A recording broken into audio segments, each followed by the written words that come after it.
Some New York business leaders are very scared. Some Jews in New York are very scared that this guy who defended globalized the intifada recently on a podcast at the Dispatch is their next likely mayor. So they could potentially organize now in a way they didn't before the primary to stop him. But if you had to put money on it, you'd have to put it on this guy becoming the next mayor. What does this say about New York and our country? Well, a lot. And I'm going to push the envelope a little bit, Megan. So you have to you can push back at any time. So I think you're in trouble. I saw you're in trouble with Jessica Tarlov of Fox News on the internet. Well, yeah, I'm going to say it here on air because I don't hide from my opinions.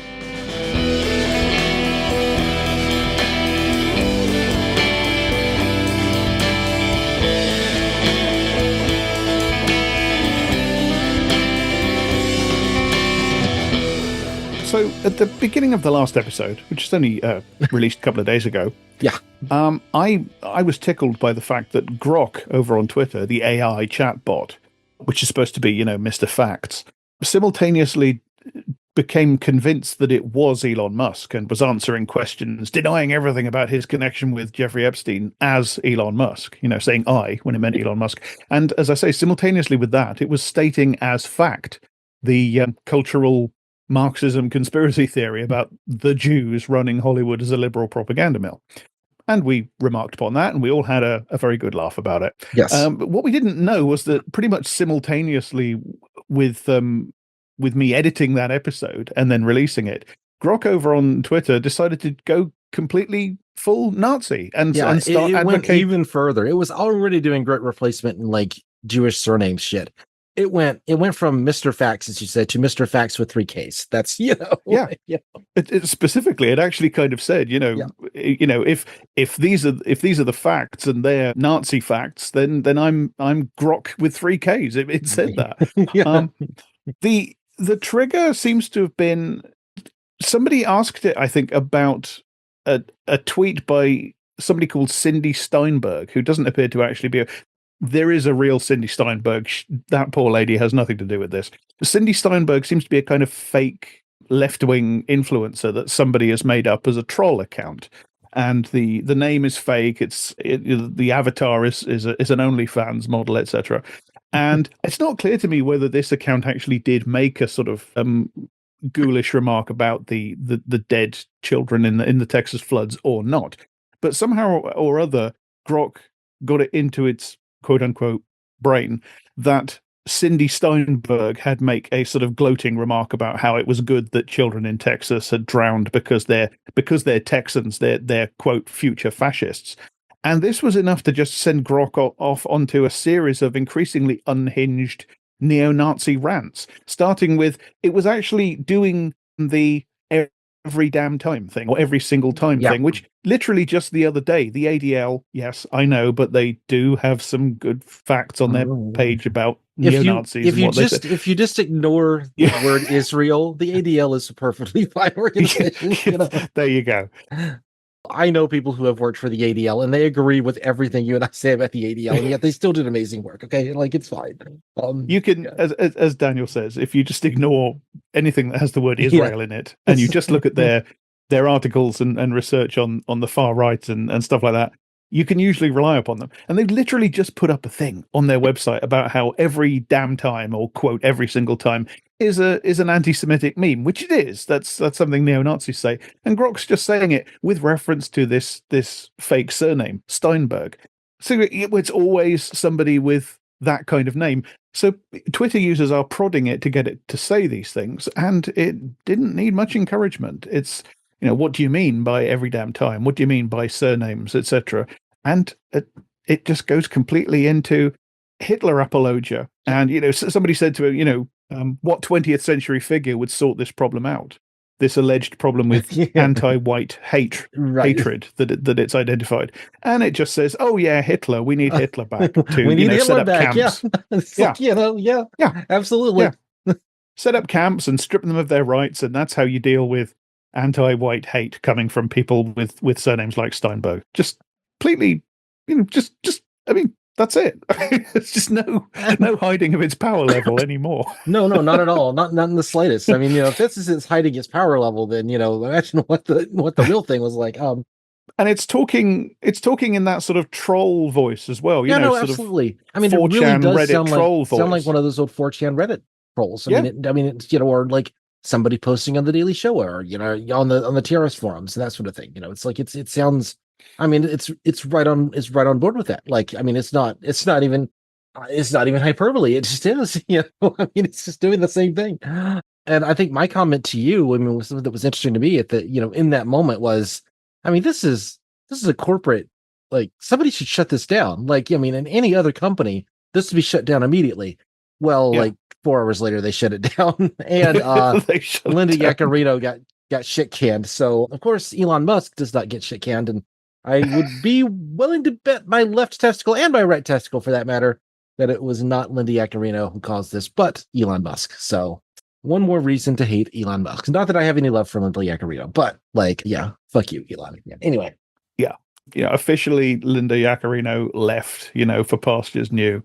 And but yeah, I think Elon's very terse sort of bye is telling, as you say, probably just unless she took this opportunity to get out. That may be the other option, is that she went like, I think it's now time for me to step away from this. I can understand that. Anyway, but yes, just openly advocating, the return of Adolf Hitler or somebody like him to sort out all these people with Ashkenazi Jewish surnames spreading anti-white hate with camps and censorship and basically advocating for a new Holocaust. Literally, as I was editing the podcast where I was talking about Grok starting to go a bit crazy, Grok went completely, Nuremberg rally on us. Yes, absolutely. And that's why sometimes it's not good for us to be super topical. Like we just didn't get the whole story for another few hours. So anyway, that episode was immediately out of date. But a better way of putting that I prefer is to say that we were prescient. Yes, absolutely. Yeah, only just though, like only by a couple of hours. Right. Yeah. Okay, so to move on to the main subject of the episode. At long last, because I actually pitched an episode about this to Daniel, feels like a month ago now, but it was like a week ago. It was like a week ago when some of this started coming out, and then you said, let's do a news brief about this, and now I think we're going to have like a 2-hour episode about this because you kind of prepped and I prepped, and we were going to do this the other day, and then we did the news brief instead because there was so much other news to do, and so. Exactly. Events are racing ahead of us here. There is so much I don't speak German stuff that can be done that we don't have time to do, and that's unfortunate. But we are here, and we're going to talk about Zoran Mamdani a little bit. Yeah, we had to break off all the other stuff that we were going to talk about in that news brief into a separate news brief before we could do this news brief, which won't be a news brief, which is now a numbered episode. So yes. Yeah, exactly. We're so fucking professional. Sometimes it hurts. Yes.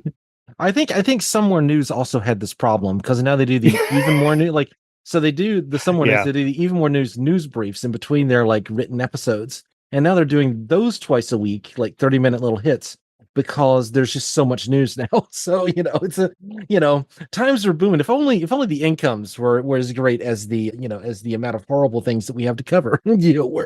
That's it. Yeah. So a little bit of background, firstly, which you, listener, probably already know.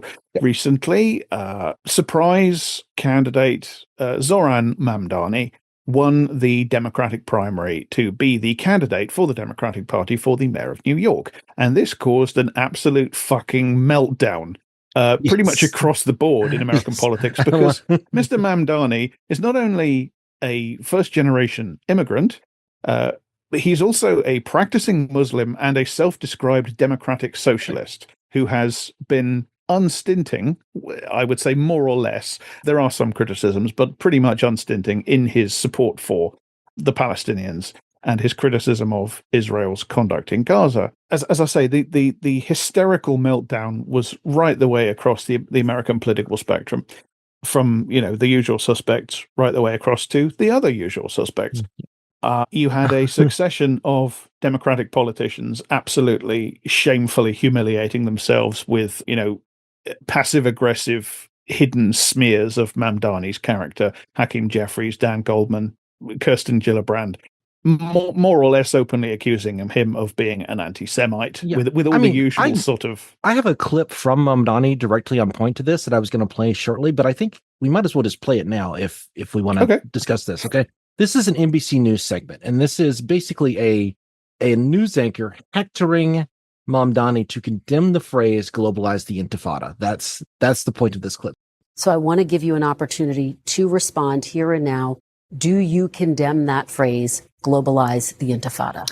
That's not language that I use. The language that I use and the language that I will continue to use to lead this city is that which speaks clearly to my intent, which is an intent grounded in a belief in universal human rights. And ultimately, that's what is the foundation of so much of my politics, the belief that freedom and justice and safety are things that to have meaning have to be applied to all people. And that includes Israelis and Palestinians alike. But do you actually condemn it? I think that's the question and the outstanding issue that a number of people, both of the Jewish faith and beyond, have. Do you condemn that phase, globalize the Intifada, which a lot of people hear as a call to violence against Jews? I've heard from many Jewish New Yorkers who have shared their concerns with me, especially in light of the horrific attacks that we saw in Washington, D.C. and in Boulder, Colorado, about this moment of anti-Semitism in our country and in our city. And I've heard those fears and I've had those conversations, and ultimately they are part and parcel of why in my campaign I've put forward a commitment to increase funding for anti-hate crime programming by 800%. I don't believe that the role of the mayor is to police speech in the manner especially of that of Donald Trump, who has put one New Yorker in jail who's just returned to his family, Mahmoud Khalil, for that very supposed crime of speech. First of all, I think that's just a phenomenal politician answer. I think that is also, that's how the media, even relatively sympathetic media, is treating this guy is, well, won't you just condemn the phrase? Won't you just say the magic words that you condemn the phrase of somebody saying it? And he resisted. He's like, look, I have spoken to people. I know that people feel scared. I believe in a world in which everyone is allowed to be safe. And when he's asked, do you condemn do you support the right of the state of Israel to exist? He says, I support the right of Israel to exist as a free state among equals, that obeys international law. I think for which, by the way, he got a lot of stick from certain people on the left for saying that. Right, by the exactly. I mean, he does not go. The Conspirituality podcast actually did a really good deep dive on this exactly in the way he uses languages and the way he uses language here. And I think there is criticism there. I mean, it's the same answer I give for the United States. He's picking his way through a minefield, isn't he? He is picking his way through a minefield. And I think, honestly, I don't expect anybody to give a better answer than that. That's an answer that I would support, frankly. I don't know. He is so clear and such a cold drink of water on these issues compared to almost every other politician. Even politicians I like are not as clear on this issue as he is. And I think we're going to get into some of why that is down the line. But anyway, that sounds like very, very reasonable, center down the line, reasonable human being. That's how a human being talks about this topic. And he's just pilloried in the press for it. It's absolutely, again, I use this word a lot this week. It's just disgusting. It's absolutely disgusting. Yes. Well, certainly speaking as a left-wing British person that lived through the years in which the Labour Party was led by Jeremy Corbyn, none of this is faintly familiar to me at all. Oh, yeah. Yes, of course. No, this is almost like an action replay of stuff I saw over and over again during those years. Where, they would have done it to Bernie had Bernie not been, ethnically Jewish. I think they even tried to run it against him, but it just didn't. It was just so hard to do it against Bernie Sanders versus a Jeremy Corbyn or a Mamdani. It's just anyway. And of course, it's an article of faith for people across the political spectrum, right the way across to a lot of people on the supposed left. That Ilhan Omar is just a genocidal anti-Semite. That's just taken as read. Her name is coming up shortly, so don't worry. I'd like to point out that this happened not long after Donald Trump at a speech in Des Moines, Iowa, literally used the anti-Semitic slur Shylocks to refer to evil Jewish bankers, evil greedy bankers that are stealing money from normal people through mortgage fraud or whatever. Yeah, like literally in that many words. In that many words. And the way that the Washington Post reported that was that he'd used a phrase perceived by some people as anti-Semitic. Like, fuck you. He said Shylocks. That's not perceived by some people as anti-Semitic. He's not a Shakespeare scholar discussing the Merchant of Venice. Yeah. He's using an anti-Semitic slur. Okay, But there's a different standard. Politicians dodge questions like that in the way that, frankly, Mr. Mamdani dodged that question, and I understand why. He doesn't want to say that he condemns globalize the Intifada, because the Intifada is a complex phenomenon. It involved, the Intifadas, I should say. They involved heroic nonviolent protest. They have involved, in my opinion, heroic violent protest, heroic violent resistance. They also involve terrorism and things that were bad, because it's a complicated situation. And you're talking about, and I'm not equivocating on terrorism, but you're talking about people who are fighting violent, occupation and apartheid that's manifestly illegal under international law, which recognizes their right to resist. This, he doesn't want to say, I condemn globalize the Intifada, because that would be perceivable as a betrayal of the Palestinians and their right to resist. Absolutely. At the same time, he doesn't want to be seen to be endorsing terrorism, because I'm sure he doesn't endorse terrorism. Yes. But this is exactly the point of why they're putting him in that situation, isn't it? Exactly. They're trying to put him in a trap, and he's definitely avoiding all the little spinning blades in that trap. And I think that's again, it's a glorious answer. It really is. And he's also, he takes the opportunity to call out the hypocrisy not only of Donald Trump, but of all the people that claim to be concerned about freedom of speech, because he says, I don't believe it's the job of the mayor of New York to police people's speech. Well, there you go, right back at you. Exactly. Yeah, no. I mean, it's a brilliant political move. It's just, again, this guy, if he gets elected, he will no doubt break all our hearts the way everybody else will break your heart on some of these issues. Everybody shows their ass from time to time. He's going to do that, elected or not. He is not a saint. He is a human being. He is a politician, et cetera, et cetera. Right now, he is a very nice cold drink of water. I am so impressed with how deftly he is handling himself in this absolute furor. It is, my hat's off to him. Anyway, we should now continue with the rest of the episode. Let's now get on with it. Yeah, because as I say, his victory in the primary to be the Democratic candidate to be the mayor of New York was met with a hysterical meltdown across the political spectrum. Not just from two-faced Democrats like Hakeem Jeffries, who went, because the Democratic Party has suddenly been galvanized into action, into desperate political action against Zoran Mamdani, not Donald Trump. They've left that the way it is. But no, the establishment, the Democrats are clearly doing everything they can to sabotage this man's campaign. The right of, Donald Trump just started talking about he's a communist lunatic and we're going to look into having him deported. Exactly. Because I think it was, who was it? Was it Andy Ogles who started calling him sort of Comrade Mohammed and saying that he lied on his immigration forms, and so what you'd expect from these people. The story that I pitched to you was about the New York Times article that came out, where they break the quote unquote story that Zoran Mamdani, when he was applying to be a student at Columbia, where, by the way, his father is a professor of anthropology. His father is a Ugandan man, I believe, an Asian Ugandan man. Yes. Which he didn't get in, by the way. So he obviously didn't leverage his family connections there because he didn't get in. His father is an incredibly well-respected scholar of African and colonial studies. His father came to this country and literally marched with the Freedom Riders. Like, that's how American this guy is. Okay. Yeah. Yeah. But he was, as I understand it, expelled from Uganda along with a lot of other Asian Ugandans by Idi Amin, who was using that ethnic minority as scapegoats. Which is, that period of history is dramatized in the movie Mississippi Masala, which is directed by Mira Nair, was directed by Zoran Mamdani's mother. Yes, Mamdani's mother. We should do some of her films. I think we'll talk briefly about Marinere here shortly. So, but yeah, I think we should do some of her films as bonus material. I think that would be interesting.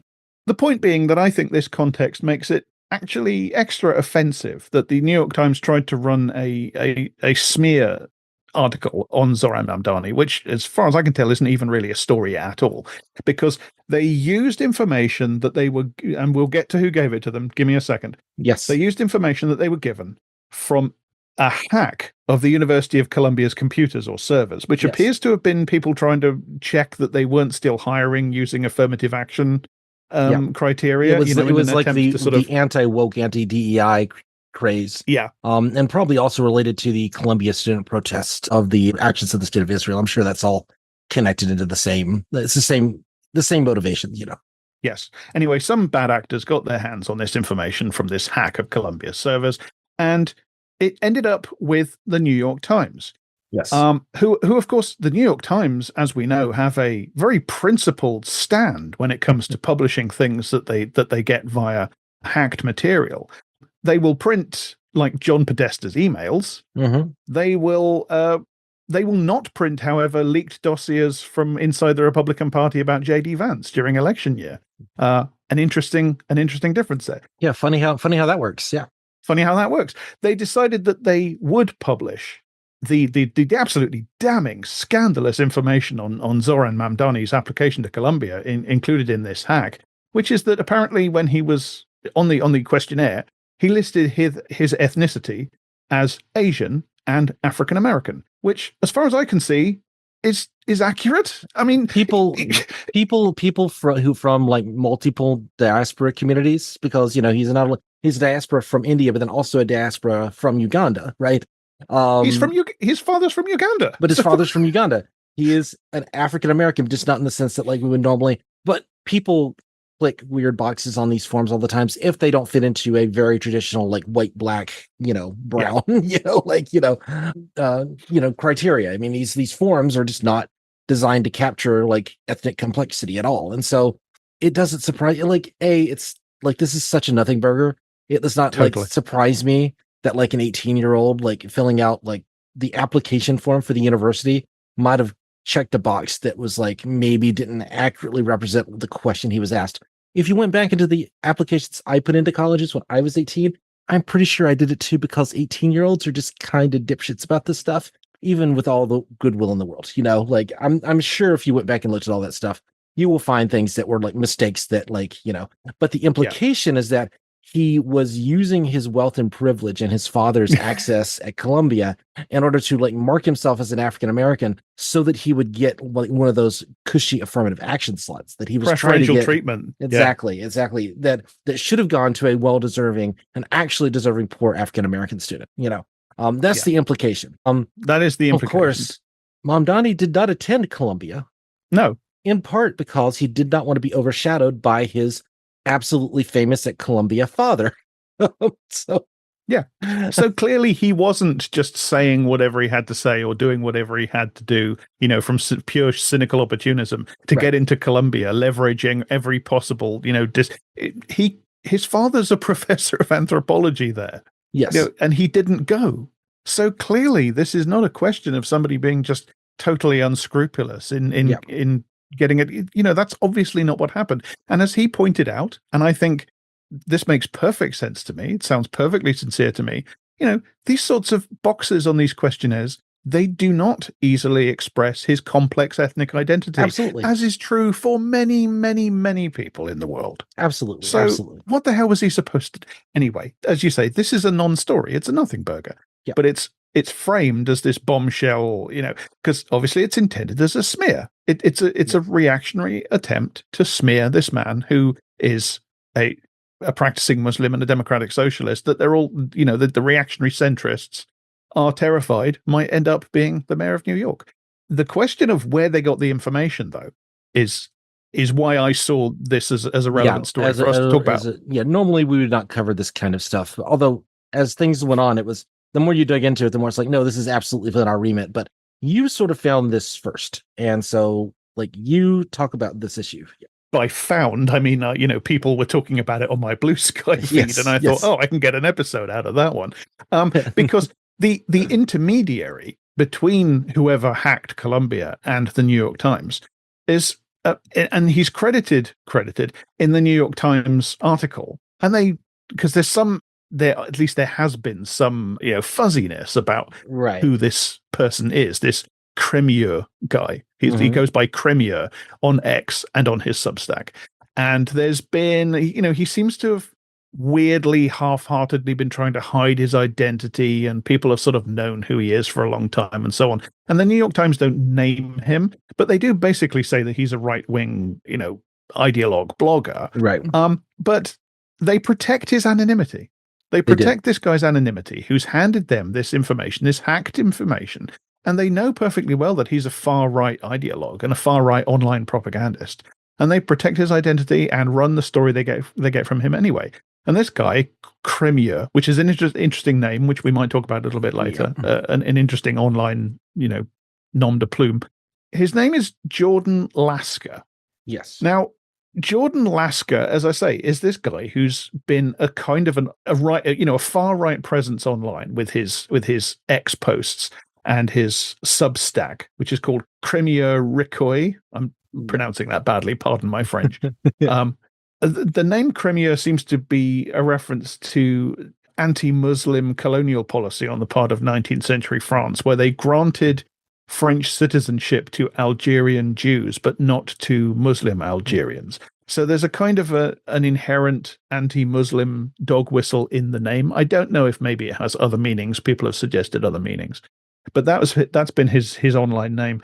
But we looked a little bit at some of his tweets and some of his Substack, and as people have reported, it's eugenics, it's eugenic race science. A whole lot of hereditarian race science. It's race and IQ. IQ gaps, gaps between men and women's IQs, gaps between men and women's brain sizes, all this sort of stuff. I actually listened to the full episode that Charlie Kirk did with him recently, in which he was kind of named but not named, etc. And the one that, I saw a bit of that because the user Eyes on the Right had posted some of that on Bluesky. Yes. Very, very odd clip because as I say, he's on camera and they apparently released this clip, but he's still going by this fake name Cremieux. And then sort of halfway through the clip, they realize that his name Jordan is showing on some paperwork or something, and they say, "Oh, we need to restart."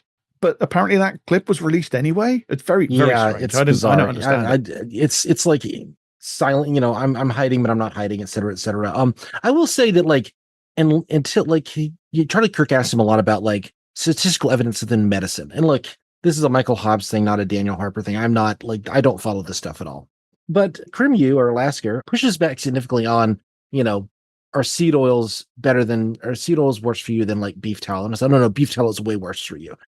He is heterodox from these people's perspective in that he seems to actually support most of the advice that I got that I kind of listened to where I could, where I know the answer. It's sounds about right. The blog, it's largely about fairly anodyne issues and statistical, methods, stuff that's a little bit beyond what I could do myself, but is not that far beyond it, but kind of gussied up. He has his own personal ways of describing certain things, and he's building things. He's very on the Scott Alexander pilled, but I think even less toxic than Scott Alexander in a lot of ways, until you get to the race and IQ stuff, until you get to the gaps between men and women, until you get to these issues, and until you get to anti-Islam, in which case he is then suddenly the most frothing at the mouth racist you can imagine this side of a Mike Enoch or an Andrew Anglin. I mean, it really is he uses this seeming reasonableness on every other issue in order to sell this absolutely horrendous racism. I think, and he's more blatant with it than anybody else I've seen in this space, and I've seen a lot of people in this space. There's, as you say, there's loads of stuff on the Substack where he's defending the ideas and using the quote unquote research of. Again, the usual suspects: Richard Lynn, Philippe Rushton. It's all you just tug on. Go to any one article and tug on one thread, and pretty much straight away you're at the Pioneer Fund. Yeah, and VDare and Steve Saylor and all this. That's what I found. Just straight away. He also seems to be connected with Richard Hanania or Hanania, however you pronounce that. Yeah, they all swim in the same circles. It's you started revealing this to me, you were oh, I found this on his Twitter profile, and I'm like, yep, these are all the same dude. Like, none of this surprised me. I found a podcast that he did with Hanania at this thing called the Center for Study of Partisanship and Identity, which seems to be some sort of think tank that Hanania does. And it has a podcast, and they were talking. It starts off with this thing.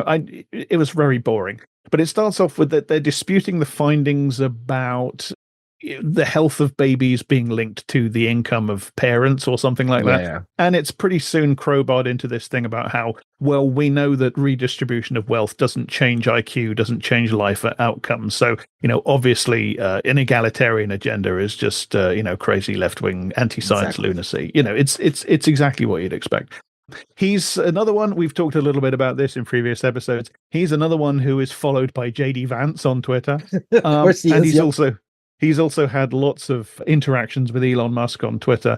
A few months ago, Jason Wilson, friend of the pod, yes, published a thing at The Guardian about a very shady sort of natalist academic conference, which is just infested with far-right people.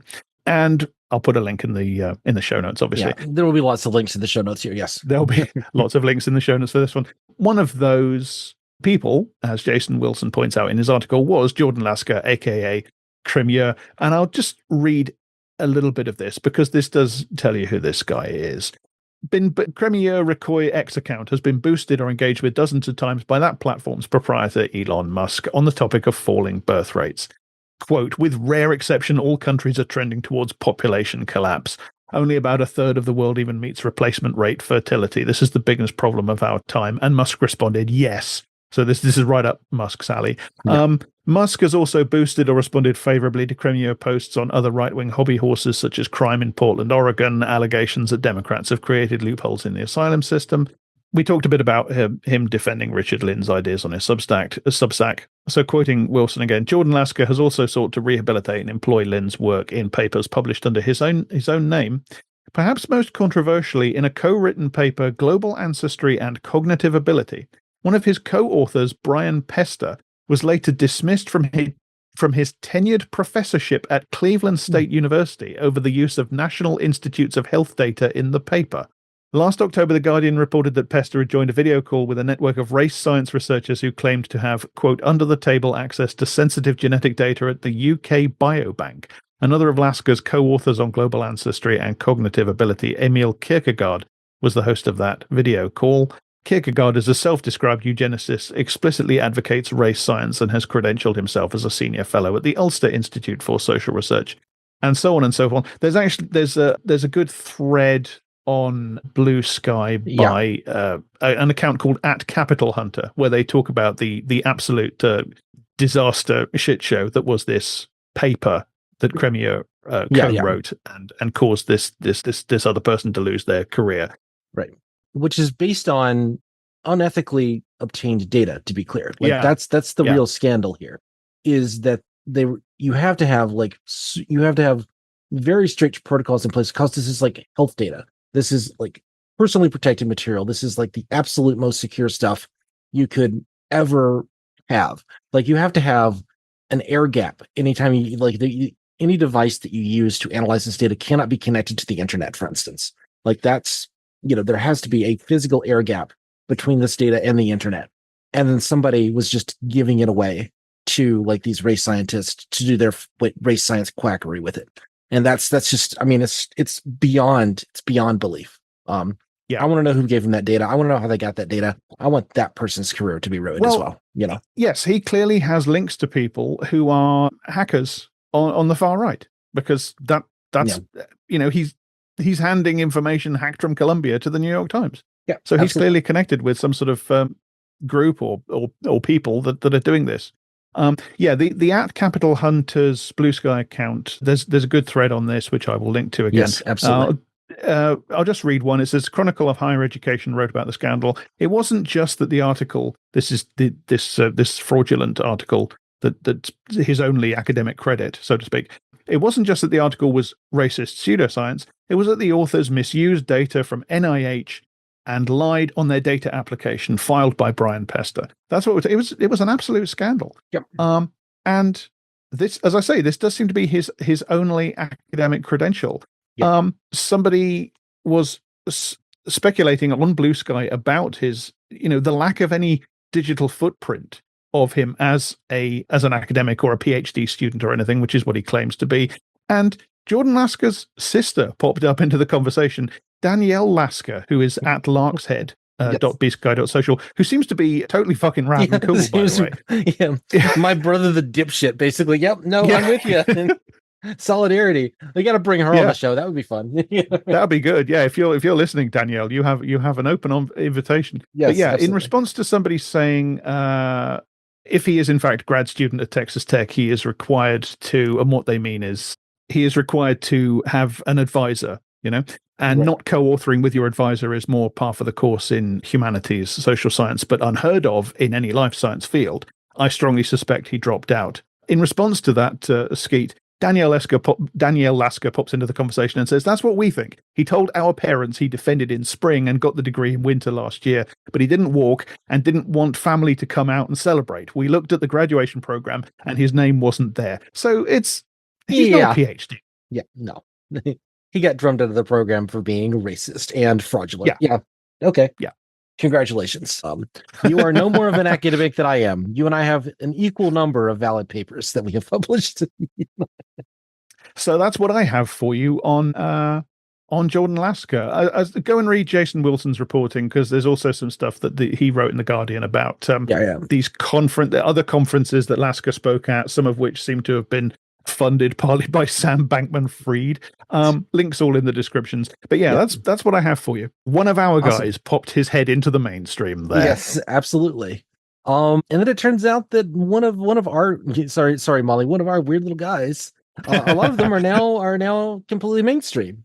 Also, Molly Conger, I'm just going to say, I listened to this today, about a week ago, put out a brilliant episode called "A Spectre is Haunting New York" about Zoran Mamdani and the way anti-communism gets used in this kind of political rhetoric. Just great episode. Go check it out. Obviously, Molly is wonderful and a friend of the show, et cetera, et cetera.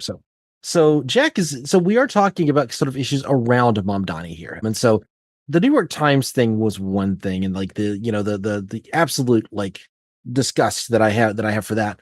But then I started going, well, while we're talking about it, there's this other story that sort of started making the rounds. And it turns out, wait for this one, Jack, you're going to be shocked. It turns out that there's video of Mamdani eating biryani with his hands. Now, I'm just Can I just butt in to say one thing? Sure. I joked earlier about how, as a British person that lived through the Corbyn years, none of this is familiar. Before Corbyn, the leader of the Labour Party was this guy, Ed Miliband, who was considered, a crazy left-winger at the time. Little did they know what was coming. Ed Miliband was smeared in, who is, I wouldn't raise this, but this is relevant to the issue. Ed Miliband is a Jewish man. And he was constantly smeared with sort of low-level dog whistle anti-Semitism stuff about him being sort of weird and geeky and awkward and stuff like this. And one of the things they used was photographs of him eating, I think it was a hot dog or a hamburger or something. I don't know what it was, but with ketchup in it. And he was eating it in public in the way politicians are called to do for some fucking bizarre reason. To prove you're a man of the people, I'm going to eat a hot dog, and I'm going to look awkward doing it because it turns out that people of that stature don't typically eat hot dogs.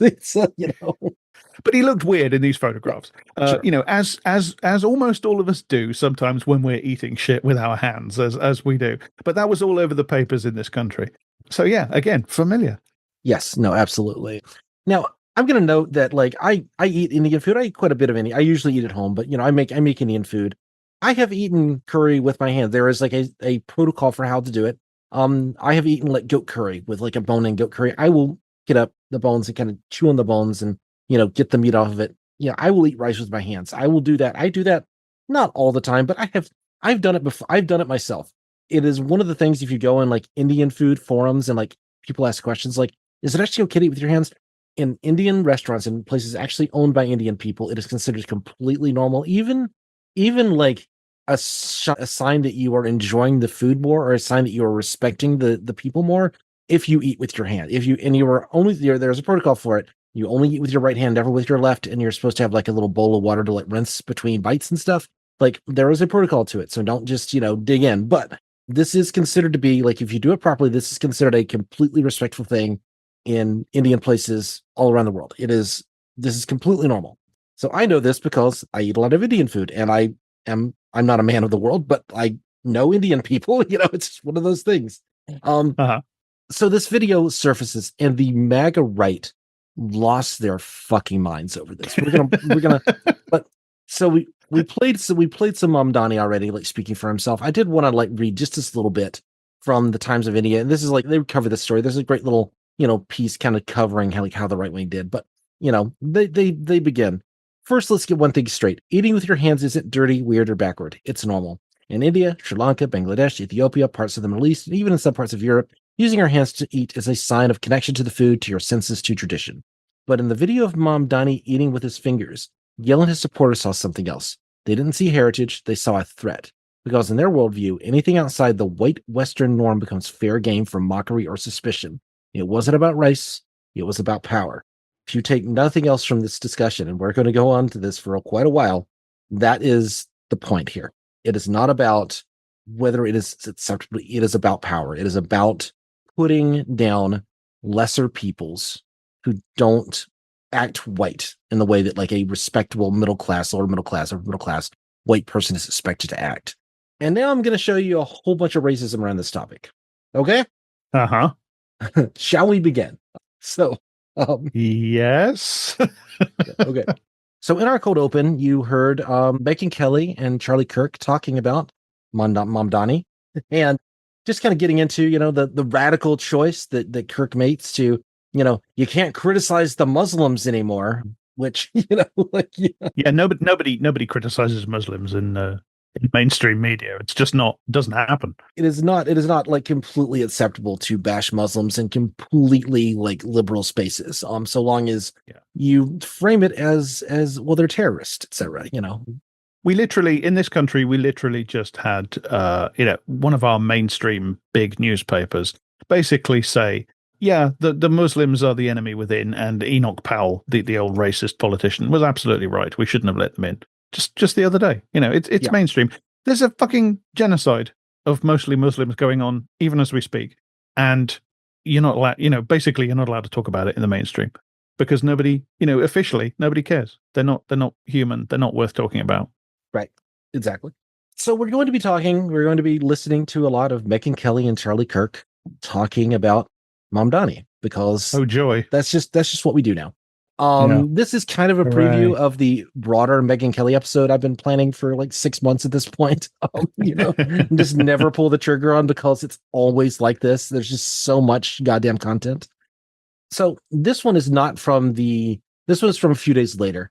She's actually Megyn Kelly. So Charlie Kirk isn't in this one, but Charlie Kirk, but Megyn Kelly is speaking with a guy named Walter Kern, who will not be heard in this clip, but Walter Kern is sort of he's a novelist. He wrote Up in the Air, the book, which was turned into a movie with George Clooney a few years ago, but he's a conservative, and apparently he makes the rounds. He has a right-wing talk show. I don't know. He's boring. I don't pay any attention to him, but he was the guy kind of chatting with Megyn Kelly on this topic at the time of this clip. This is, if you want to look at it yourself, this is episode 1098. And that one is called Tacky Celeb-Filled Bezos Sanchez Wedding and Zohran Mamdani's Fake Origin Story with Walter Kern. So I did put a link in the show notes. If you want to go look at the 2-hour video, you're welcome to do so. Again, I do this so you don't have to. Yes. And look, his mom she's a relatively well-known film director who, according to him, was given the opportunity to direct, according to her, she says, was given the opportunity to direct one of the Harry Potter films, which has made something like, I don't know, $900 million. And he talked her out of doing it in favor of directing something that was more akin with like their values. And that made 20 million. So this is the guy who's going to be our economic steward in America's greatest city. Jesus you know what? Christ. Why don't you forego the $1 billion film for the $20 million film? Because it'll make me feel good about myself. Okay. Now you understand why it's taking me so goddamn long to do it. That is 42 seconds of inanity, of just complete. So first of all, You've got to be fucking kidding me. First of all, there is a hint of truth in this. Mira Dare was approached to direct one of the Harry Potters. I think it was the fifth one. It was either the fifth or the sixth one. I can't remember. But she was approached to direct one of the Harry Potter films, like later in the franchise. She considered doing, I have a thing from The Independent, so I'm just going to read this, okay? She explained that she was just a month away from filming The Namesake, which was the film she ended up doing later. That when Warner Brothers reached out to her, Nair said she felt compelled to attend the meetings with the studio because her son had learned to read through J.K. Rowling's Harry Potter books because he was a child at the time. Yeah. However, she didn't want to give up working on her own film, so she asked her then 14-year-old son what to do. He said to me, "Mama, many good directors can make Harry Potter, but only you can make The Namesake," Nair recalled. And it was such a liberating and clarifying statement, and it is kind of about how I live my life. Like, what can I do that is so specific that you cannot do? How to make my distinctiveness my calling card. In other words, first of all, he was 14 years old. He was 14 years old. That's even if you very that's all very heartwarming, Daniel. But do you realize how much money Harry Potter makes? Don't you realize that how much money things make is so much more important than anything else? You know, art or statement or beliefs or principle or the love of your own children. Fuck that shit. Don't you realize that you could be making so much more fucking money with a fucking franchise? What kind of, don't you understand anything about economics? You communist. I mean, Mira Nair has been a well-respected director in Hollywood for like 40 years. She makes the project she wants to make. She has never had like a Monsoon Wedding is hers. I've seen Monsoon Wedding. I wish I'd enjoyed it years and years ago. I'm going to try to bring some of the Bollywood style into Hollywood. It's kind of like a merger of the two. I think Ebert gave it 4 stars back in the day. I mean, it's one of those, not that Ebert is the gold standard, but, you know, it gives you a sense of, you know, she is a well-respected director. She carves her own path. She is a very independent director. The Namesake, which she went on to direct instead of Harry Potter, it won some awards. It was it was not like an Oscar winner, but it was like, it's, you know, she made the decision she wanted to make.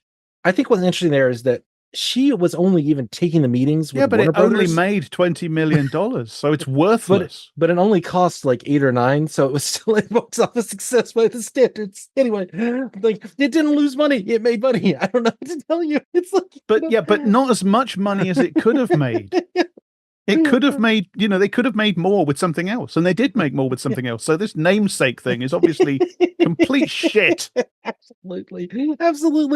This is what every 42 seconds you listen to Megyn Kelly is like this. It is always, it's this or worse, but it's just like, like a simple Google search tells you, no, that's not how that happened. Anyway, so these people do not have souls. I'm sorry.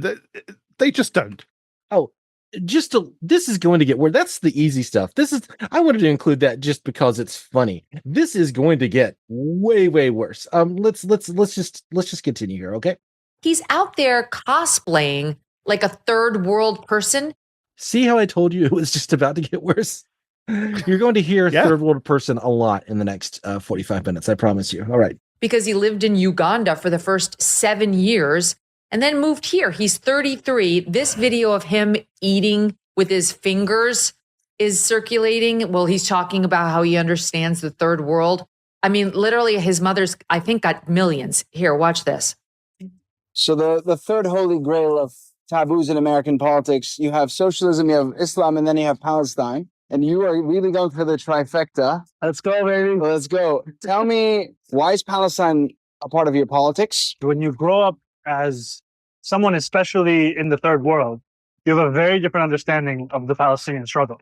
So I don't know what's happening there, but he's eating biryani with his hands and talking about his experience growing up in Uganda as a small child. That's yes.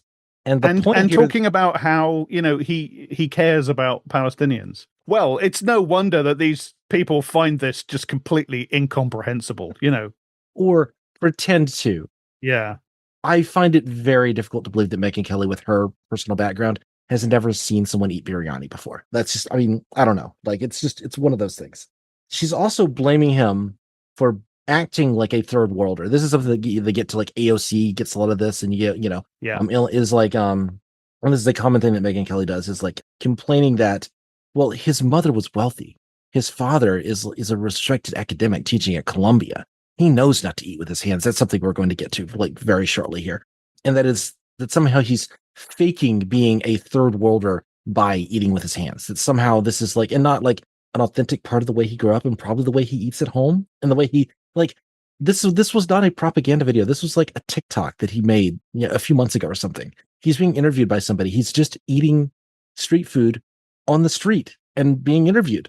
This is like the most normal thing. It's just so bizarre to me that this is, this becomes a thing. It's all such a reach. It's such a reach. Every last bit of it is a gigantic reach for just something, just anything to talk about. And as long as you say it in this outraged, horrified, shocked, condemnatory voice, you can just make it sound like, I mean, it works for them though, doesn't it? This is the thing. It is ludicrous and ridiculous, but their audience are people who are like fucking budgies. They respond to your tone of voice. When Megyn says that he did something, he washed his car at the weekend, but she says it in this voice, her audience are primed to go, my God, really? What a fucking barbarian. We are going to have so much fun on the Megyn Kelly episode. You are going to blow a gasket. I promise you. Oh, okay. You might do it today. Well, I'm just going to hit play. We're going to listen to it a few more seconds. Somebody was defending him, saying he was using a piece of bread. He certainly looks like he is scooping his fingers into his food and shoving it into his mouth. And I actually don't really care if there was bread or not, but it's even worse if there's not bread. I don't think that he had roti or naan there. I think just from looking at the video, it looks like he's eating the rice with his hands, just FYI. That's not how somebody who's an American eats. Please explain to me the moral value of bread. Oh, this is only getting worse, my friend. I promise you. But it's him cosplaying third world person and understanding third world, even though his mother is this multimillionaire film director and his father is a chaired professor at Columbia. Jesus Christ.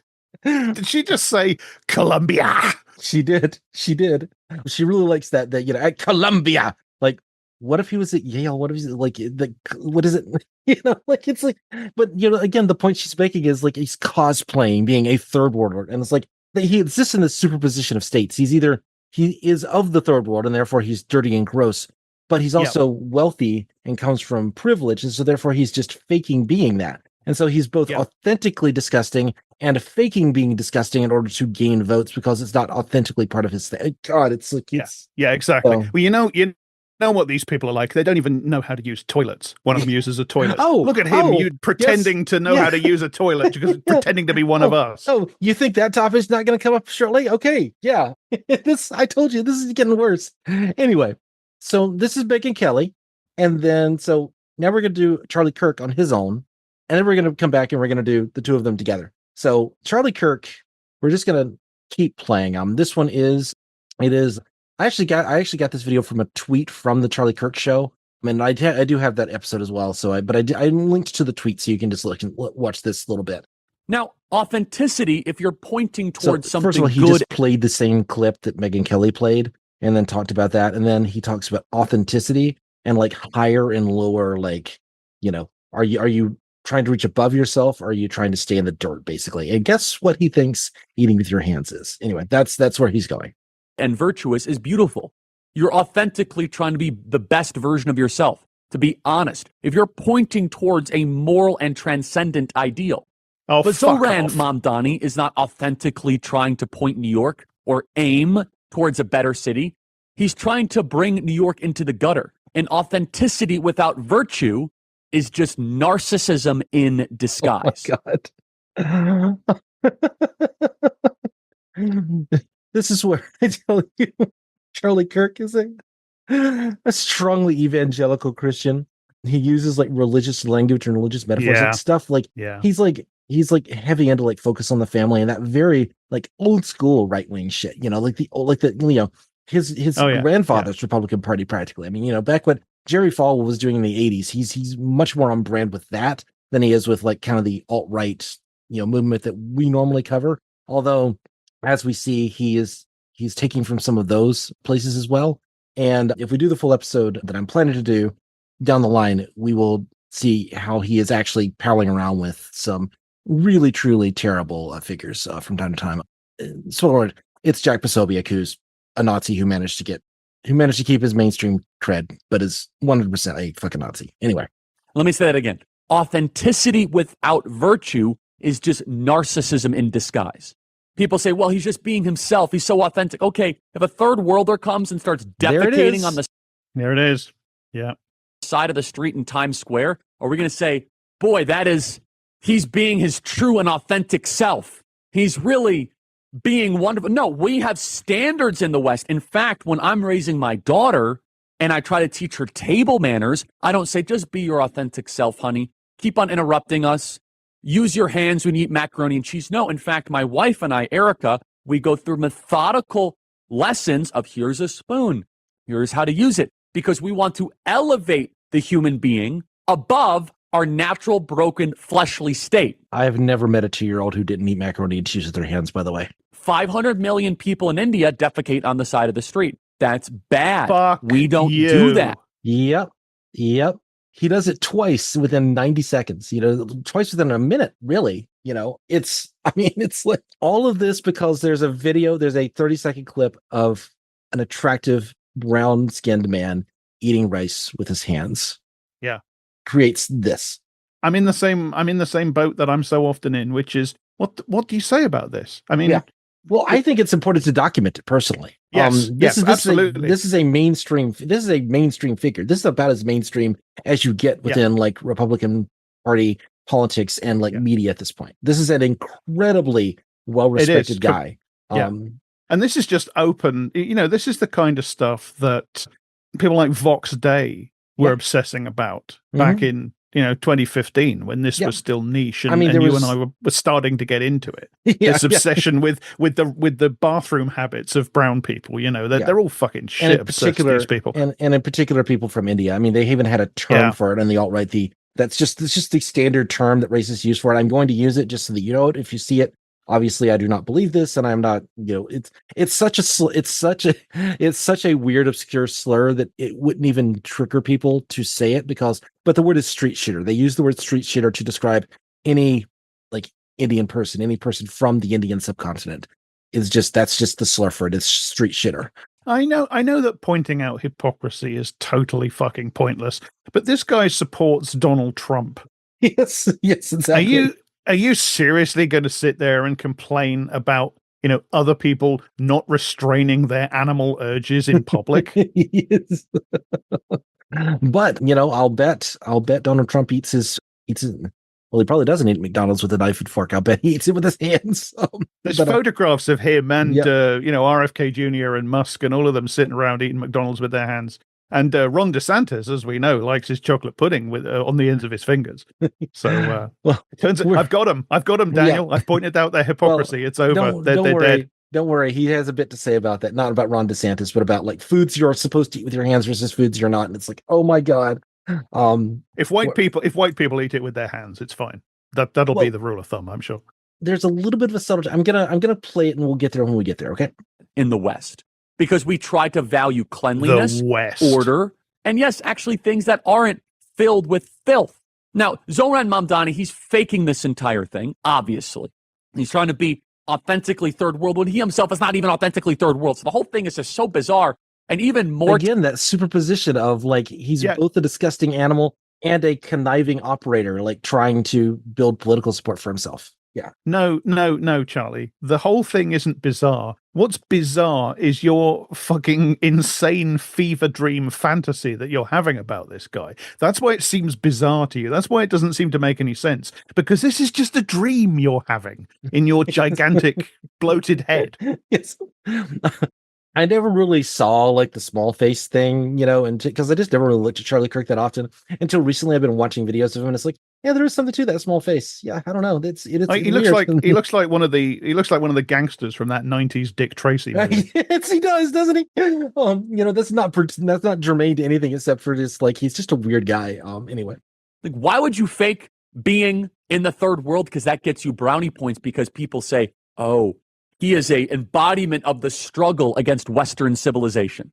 And people say, I like Mamdani because he's authentic. That's what you hear. You go around New York and you talk to ordinary New Yorkers and you ask them about Zoran Mamdani. You can't get anywhere without hearing them, falling over each other to talk about, oh, I like him because he's the vanguard in the struggle against Western civilization. That's what I like. Exactly. No, not like, he promised to help out with the bills and to like reduce the rents. It's constantly bring down Western civilization talk amongst the yeah. But authentic to what? And what is he aiming towards? He's aiming towards a devolution. It's bad either way. By the way, if he eats with his rice with his hands, whether he means it or not, he's either authentically gross or he's being a fake, disgusting person. And in some of the comments of a TikTok video I made, people said, but Charlie, who are you to judge other cultures? Oh, wait for it. No. That's the point. We in Western culture believe that our way of life is the best. We're better than Mohammedanism. We don't do female genital mutilation. Well, I guess the trans people do, but we don't do female genital mutilation. We in the West don't have child marriages. We don't believe in honor killings. We don't believe in polygamy. We believe in American exceptionalism. We believe our culture is better. You see, in the modern world, happiness is the goal, feelings are the guide, judgment is the ultimate sin, and God is the ultimate guess. And let me say that again. Judgment is the ultimate sin. You're not allowed to judge others. Guess what? I'm going to judge you if you eat rice with your hands. Well, I'm judging you, Charlie. It's a core piece of the Bible. Judge not, lest ye be judged. And he says it, where judgment is the ultimate sin. But I'm going to judge you because you're a dirty Mohammedan. I can't believe it's like he uses that word over and over and over again. It's just like that. That's like Robert Heinlein's short story from the 40s racism. That's the height of the British Empire, late 19th century racism. Yeah, I mean, I was always exposed to it from reading like Heinlein's stuff from the 40s and stuff. In which it was like it's just like the respectable term that you use for these people. I don't know. It's like God. It's just so like the idea that it's like Richard Spencer back in 2015 and 2016. Like uses the word like octoroon to describe people, it's like that sort of thing. It's like you've got to like really like hunt for that. That's like vintage racism. You really you got to work for that one.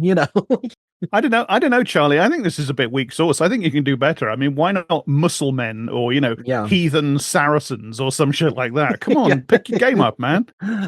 Oh well, we'll see. Anyway, so that was from the Charlie Kirk clip, and so now we're going to go back in time slightly because the day after the New York City primary election, Kirk appeared on Kelly's show. And so this is from episode 1095 of Kelly's show. And I have linked that again. The full episode is there for you to watch.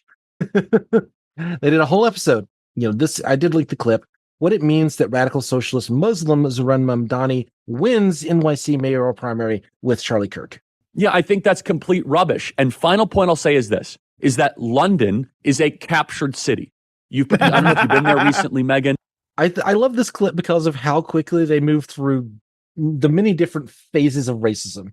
It's like they're finding new ways to be racist every 30 seconds. I got to say, I love how for the US right, it is just an article of knowledge. It is just a known fact that London is now just a radical Islamic fucking caliphate under Sharia law combined with high sort of Soviet Union style communism. And you can't you're not allowed in the city limits without a burqa. And I love this fucking fantasy they live in with London. Yeah, I've been to London. I've spent a good deal of time in London. It's not run by ISIS. I hate to break it to you, folks. It really isn't. It is a husk of its former self. It is terrible. Well, that's true, but not for the reason you think. I knew I was going to play this for you, and you were going to have commentary. It's great. And I don't like the fact that I go to Piccadilly Square and I see more Arabic than I see English. You go where? Piccadilly what? You go to Piccadilly Square? What's that? You fucking bullshitter. That I see more stores that are Yemen, Omani, Saudi Arabian. That is a conquered and a captured country. And no, Charlie, no. See, I understand the trouble you're having. I can explain this to you. This is a city where you can buy lots of different types of food. Yes. As is New York City, by the way. And I'll bet plenty of those people eating that kind of food eat it with their right hand. I would be willing to bet. He's literally just talking about restaurants and like grocers. It's like, that's a conquered city. Like, what the fuck? It reminds me of that bit where Lauren Southern, I think she's in Australia. I don't know, she might be in London. Anyway, she's sitting and she's like, as she's asking, like she's giving an interview or something, and like the interviewer is saying, you know, look at, like, where's the charm of the old London? Where's the charm of the old city? I mean, I'm looking around and I see all these Muslims, I see all this Arabic, and like, where's an English pub? And she goes, there's one right there. There's one right there. It's right in front of you. There's an English pub like right there. Mamdani has to run on his own merits. He's his own individual person, but he has not given any indication that he is anything but a radical socialist and someone that is trying to continue the Mohammedan march in the West. Individual Muslims can be great members of American society. We all know them. And then he does the thing of like, it's not all Muslims. I know good Muslims. My doctor is a Muslim. He's got to go through that whole thing, right? But in the macro, in the big picture, are we really benefiting the more that we are importing Islamists into the West? I say no, and I think we should have a lot of caution making a Muslim socialist the mayor of America's largest city. And I know I'm in trouble for saying that, but yeah, and I'll double down. We all know why you think that, Charlie. It's because the fascist billionaires that pay you don't like the idea of paying a little bit more tax. That's what this is about. That's exactly what this is about. Yes, absolutely. And also you hate brown people. And you hate brown people. And you hate Islam. You're terrified of Islam. You know, this is like Sam Harris doesn't get to quite this level. Okay, Sam Harris does. I was yeah, Sam Harris absolutely does. Yes, we'll get in trouble with Ina. Yeah? No.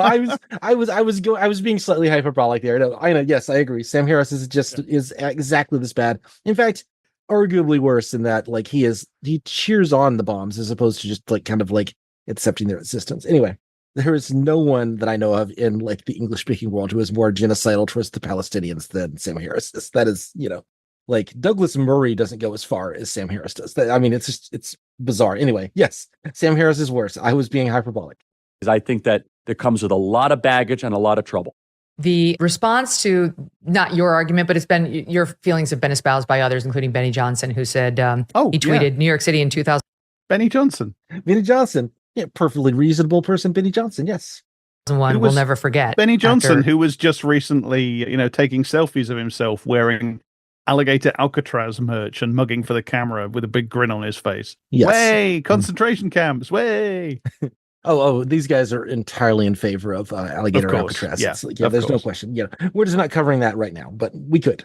Yeah, so she's about to read a Benny Johnson tweet, so you get even more racism packed in here. You know, the World Trade Center. New York City in 2025 elects Muslim jihadist. That's not what you called him. You did not call him, this guy, a jihadist. No, I see. For the record, I never said that. You did not say that. And I like Benny a lot, but I did not say that. He's not running as a Muslim. He is a Muslim who is running. He's not running on Muslim policies. I think it's interesting where Charlie Kirk goes with, but yes, of course, I agree. And I think Charlie Kirk is going to agree. Like, he's not a jihadist. He's worse than a jihadist because he's a foreigner. Because he's a socialist. Because he's a socialist, exactly. Here's how Ryan James Grodowski responded to Benny. He says, it's a low IQ hot take. He says, Mamdani's not a jihadist. Sure, he hates Jews and supports a global movement to kill them because he's okay with the globalize the Intifada chants. But he's also about queer liberation and women's rights. This is true. He's just an identity-based socialist where your value is connected to your race. I mean, that's the thing. Like, the true radical jihadis are not out there at pride parades and wanting to make major part of their platform pride rights and free trans surgeries for minors, which is part of Mamdani's promise. That's a good point. Right? So I agree. He's an odd jihadi if he's a jihadi, according to Benny Johnson. And I like Benny a lot. I won't say anything negative about him. I wouldn't use the word jihadi. But I will say, though, he has hatred for the West. And that we can all agree upon. Where does that hatred come from? Yeah. Does it come from his radical professor father? Does it come from the Shia Islam that he believes in? But wait, know. Let me just ask you about this. Okay. First of all, he's not a jihadist. He's worse than a jihadist. He's a socialist. He's a faker. Yeah. He's a third worlder, you know. It's worse if he was a jihadist. It's funny like how sometimes these people have a respect for Islam because it is like in their minds, the authoritarian governments of many of these countries, because they repress women, because they, penalize divorce with, draconian punishments, because they, because they don't allow gay people, or they don't allow trans people, et cetera, et cetera. Like there's a respect. You get it from less of this crowd, but you get it certainly from like the actual neo-Nazis. They're usually like, no. We like Iran. We just want the Iranians over there. We don't want them here. We want to make Iran. We just want to make it here, and have our values and our structure, because we're white and not Persian. And so it's like, if he were a jihadist, you'd want to get him out of the country because he's violent, etc. But he's worse than that.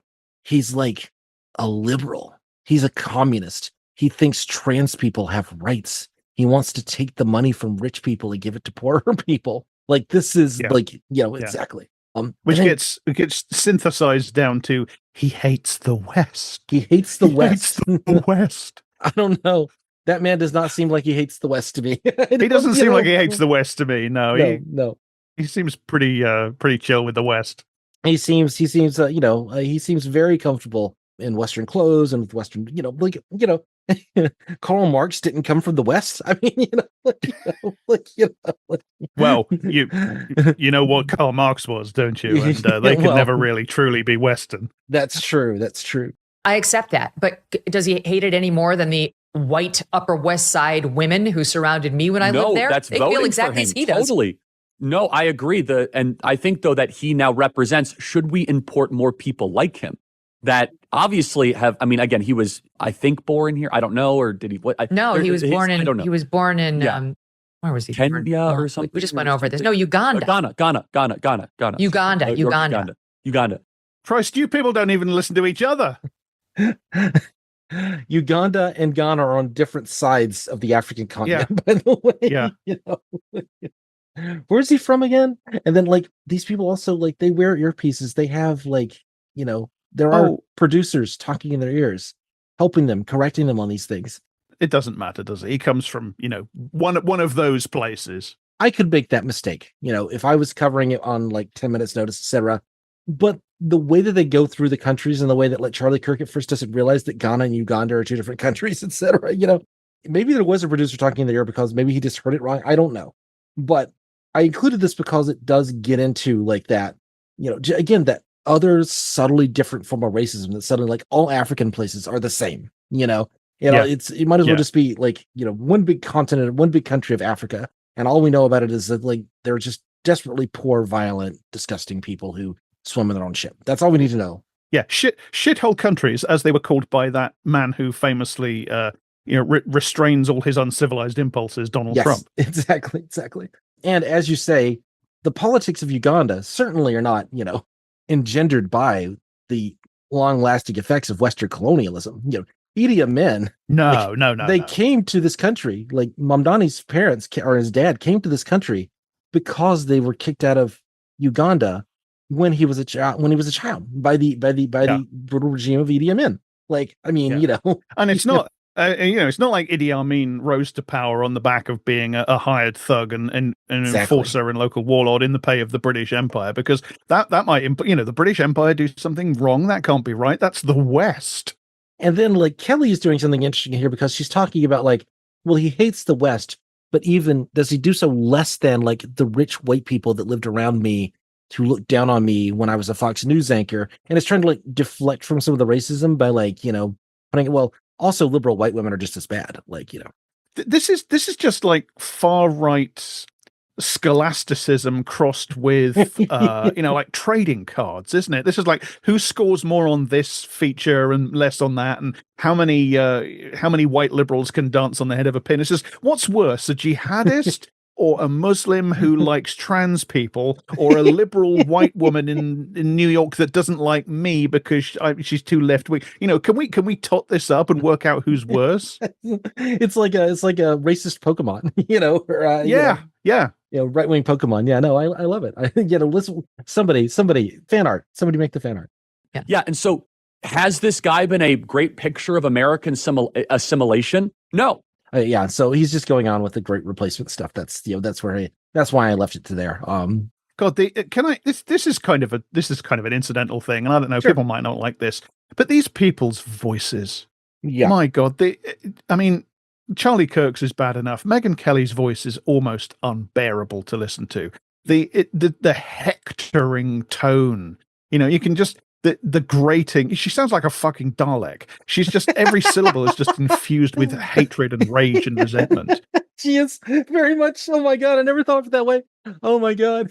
I'm never going to be able to listen to her again without thinking about her, little teapot alien monster. Yeah, doing the little Sig Heil, of course.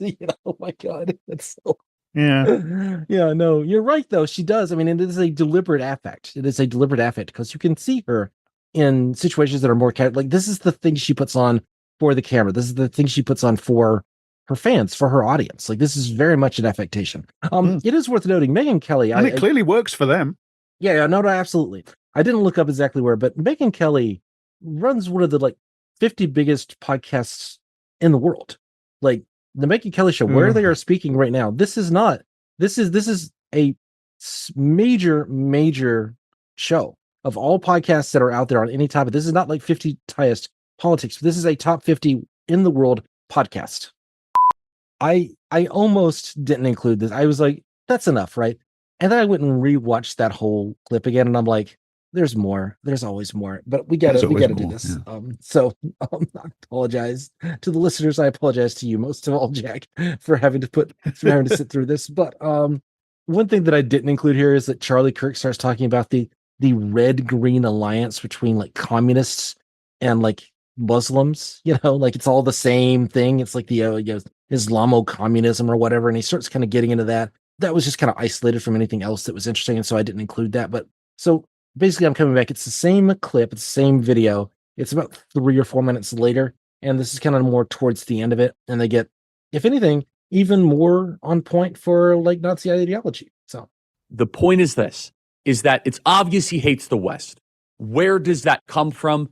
I don't know. Now, if his name was Clark Smith, he might have the same sort of radicalism, but I do think that there is a pattern recognition that for whatever reason, people get really mad when you mention, which is wait a second, we now have Sadiq Khan, and we have Ilhan Omar, we have Rashida Tlaib, and now Mamdani, and none of these people have nice things to say about Western civilization, and either they or their parents are here on invitation only to the West.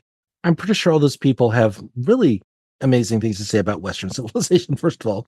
Sadiq Khan is he's a basic vanilla centrist labor type. He's not anti-Western civilization. The guy is as centrist as they come. Exactly.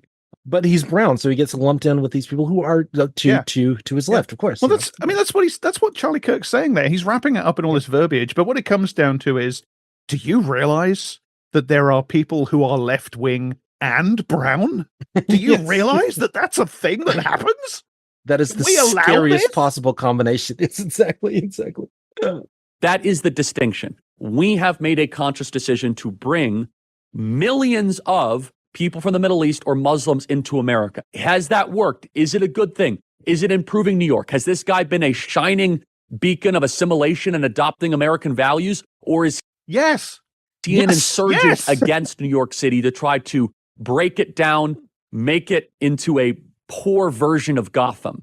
And so I don't know what Gotham is referring to there. He means Gotham City in the cartoons and the comics. That's what he means, like the crime-ridden dystopia that Batman lives in. That's what I said this when Mamdani won the primary. I said they're going to start talking about what's going to happen to New York if he wins, like it's Bane in The Dark Knight Rises. Yes, exactly. They're going to start talking about it like Bane has taken over and blown the bridges and is driving a nuke through the streets and has got all the police locked in the sewers and has set up people's courts, run by the Scarecrow to execute the people that used to be in the hotels. They're going to start talking and they're doing it. Yeah, right there. Yep. No. And of course, it's even worse because Bane was at least white. Yeah, that's right. It could be worse. I want to make sure everyone in the audience understands. So there are some good Muslims out there, obviously, but as Islam has crept... Sorry, go ahead. I just said fuck you. It's fine. Oh, okay, yeah. he did there are some good Muslims, and I couldn't restrain the instinctive fuck you that came out. He did it multiple times in this. I could not include them all. He did it over and over and over again. I think he does it in this like 15-minute clip. I think he does it like 4 or 5 times. You mean like Ayaan Hirsi Ali and people like that? Its way into the power centers of the West. It has not materially improved our life. In fact, it's done the exact opposite. And that's being done intentionally. It's being done intentionally. That's the point. And that's why I think video has been that I pushed the envelope a little bit on this. I understand. I totally get it. Totally get it. This video, I've done years in coverage of these radical jihadis and radical Islamists and who they are. And Ayaan has been my best teacher on all of it. Ding, ding, ding, ding, ding, ding, ding. There it is. Ding, ding, ding, ding, ding. Yes, exactly. So, and again, they're talking like straight up. This is a planned great replacement. They're not using the term great replacement, but this literally what used to be like the absolute vilest off to the center, Islamophobic racism. That's right. Yeah. Even 10 or 12 years ago. Yeah. Is now the stuff we were tracking 10 years ago when Lawrence Southern and people like that were smuggling it into YouTube. It's now completely in the And now these people who are completely mainstream, they sound like Grok. So they to go full circle. The one thing they don't do is they never say one single fucking word about Israel in a negative light. Yeah. And they never go to like the overtly anti-Semitic tropes. You're allowed to be anti-Muslim or anti-Islam in the same way that the Daily Show boys are anti-Judaism. Yeah. You're allowed to have almost exactly a one-to-one correspondence, but you are not allowed to say it about Israel. And why is that? Oh, it's because the Jews secretly control everything. No, it's because of U.S. structural power alliances. Yeah. And they know what side of the bread their butter gets put on. It's anyway. Because Israel is America's biggest client state in the Middle East. It's central to American hegemony in the region, and it's tied up with American political power, and it's tied up with the insane ideologies of loads of people who are incredibly powerful on the right because they're evangelical Christians. So it's sewn up. You can't criticize. But despite the fact that in many ways Islamophobia and anti-Semitism are basically the same thing. If you go back into the roots of the two ideologies in British imperial bigotry, they're basically just the same thing. They're just offshoots of the same thing. Yeah. This is going to become very relevant very shortly. There's a reason I included this clip. Anyway, so Megyn Kelly is about to play a clip of her own. I mean, read any book she's written, read any article she's fabulous. Written. She's lived it firsthand. Okay. But what their goal is not a secret. You actually don't have to spend much time looking at this to know what their goal is. This video is making the rounds on X. It's from 1990. 1990? I found a clip from 35 years ago that explains exactly what's going on in a mayoral race today. They've been planning this for that long. Have they not done it yet? Oh, you just wait. It's from the Muslim Brotherhood, so this is going to be good, right? Oh, this is the Muslim Brotherhood pre the Arab Spring, pre the fall of Mubarak. Yeah. And it's someone speaking on behalf of the Muslim Brotherhood, a woman talking about the goals for infiltration in American cities. The Jews are secretly controlling things from behind.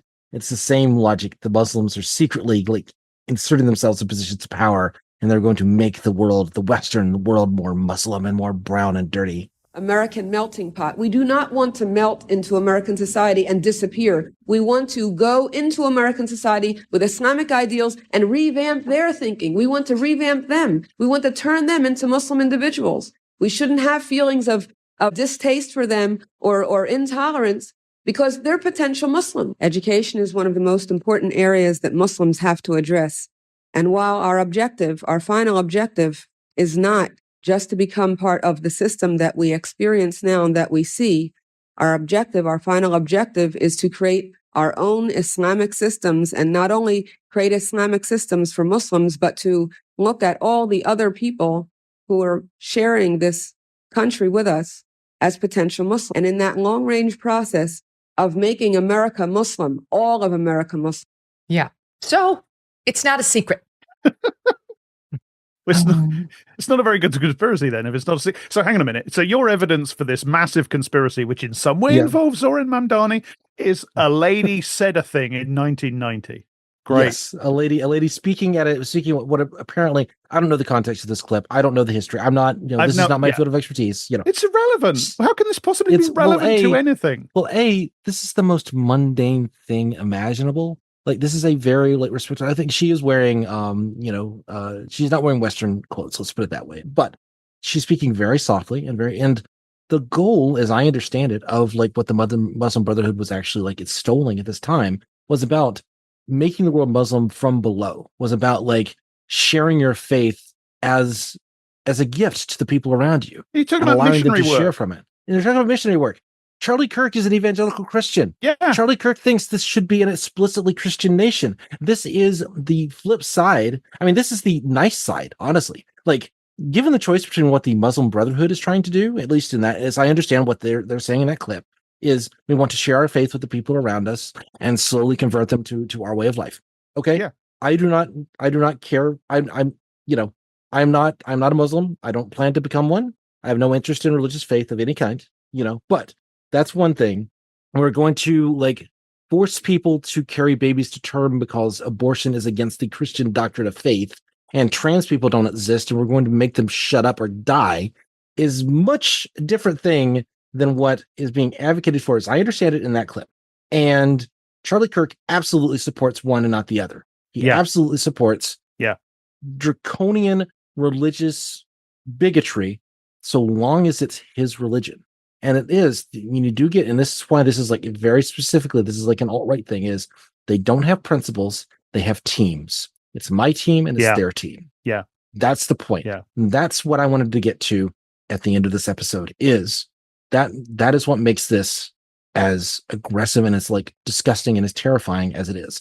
They are using the fact that a very reasonable left of center politician once ate biryani with his hands on camera and has vaguely progressive policies that he wants to enact as a cudgel against an entire billion people around the world, and to make them dirty and disgusting and violent and awful. It is the worst kind of racial and religious bigotry.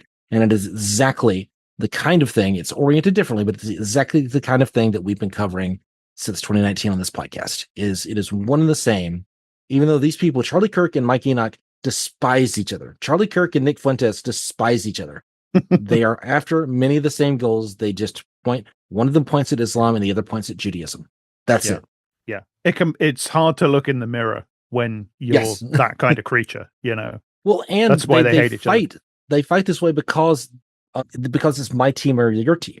It's we are either, against Islam or we're against Jews, and it's And it is teams as well. It's just like football teams. You go out there and you try to smash the other guys up because it's your team versus their team. And why is it your team versus their team? It's your team because somebody very rich that owns the team and effectively owns you is paying you to do it. Is paying you to go and smash the other guy up. Yeah. Because these people are all, they're all at bottom. They're all about money and profit and furthering their own. I don't know. I said this earlier. I just to me, I find it hard to believe that these people are both wealthy. Charlie Kirk is 31 years old. He's been a mover and shaker in Republican politics since he was 20 years old or something. He is, it's. But he's like bizarre. Ben Shapiro. He's like so many of these people. He was plucked out of college essentially and groomed by fascist billionaires to be a mouthpiece for them. Exactly. He comes very much from that Ben Shapiro mode. He's just slightly more of the cookie cutter, but made out of different dough, basically. And Kelly's not that different. She's just sort of went via the Fox News recruitment route instead. Yeah, Kelly has an interesting history. I really want to talk a little bit about her history when we do that full episode. I think there's a and particularly when we do the movie Bombshell, which we're going to do as a bonus content, but we'll do it after. We'll kind of release them around the same time. But there's a lot of really interesting stuff. Bombshell is an interesting movie. We'll get to this. This sounds good. We'll get to this. Yeah, we'll get to this. There's anyway. That is the introduction of Megyn Kelly on this podcast, and I think we're going to have a banger of a time when we do the actual Megyn Kelly episode in a few weeks. Honestly, I think we will. I think we might do something similar to this. I've been trying to figure out how to do that episode forever. Anyway, the reaching going on is incredible. This ultimately they spin what amounts to a gigantic, civilizational, decades-long conspiracy theory And their evidence is a guy ate a biryani with his fingers. And a lady said a thing once. You know, if you want to, I mean, sometimes ladies say silly things, Megan. I would have thought you would know that.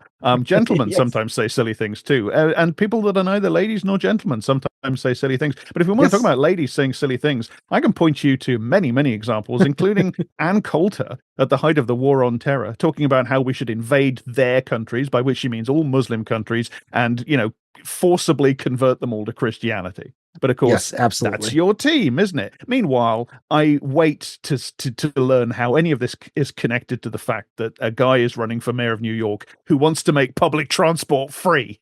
I really do wait to hear the connection. I've got point A and I've got point C. Can you join them up for me? Anybody?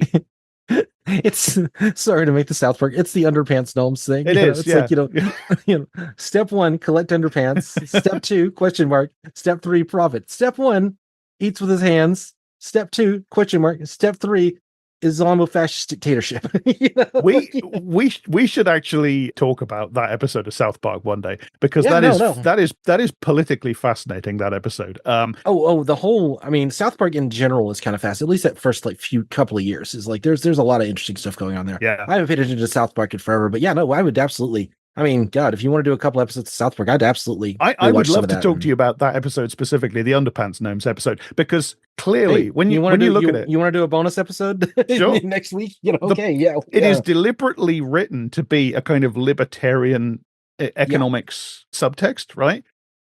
Behind their own backs, without knowing what they're doing, they're actually supporting Marx's theory of profit. They don't even know they're doing it.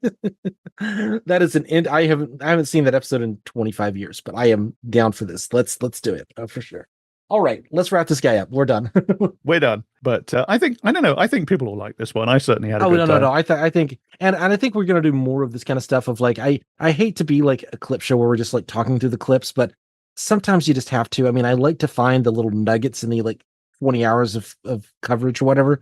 But with a lot of the more mainstream stuff, it's harder to really put it together without really like showing it in something like its full form, because they don't tend to make the racist point is like it's solid, you know, it's like spread along a longer time frame. So yeah, we'll probably do more of this. Believe me, it is a lot of work even doing like this. This was hours and hours of work to find these clips and even assemble them to this point. So just be aware. So, you know, this is not a low effort podcast episode in any sense. Yeah. And finding the time to do it as well, because we both have day jobs that press upon us quite strongly, and also just finding the energy when, you know, the air is literally a fucking oven. Yeah. So thanks for listening, everybody, and wrapping up quickly. Absolutely. Patreon. We each have a Patreon. They are in the. If you do not want to do that, donate to some Palestinian funds. Yes, that would be another absolutely. thing. That would be another excellent thing to do. Yeah. Yes.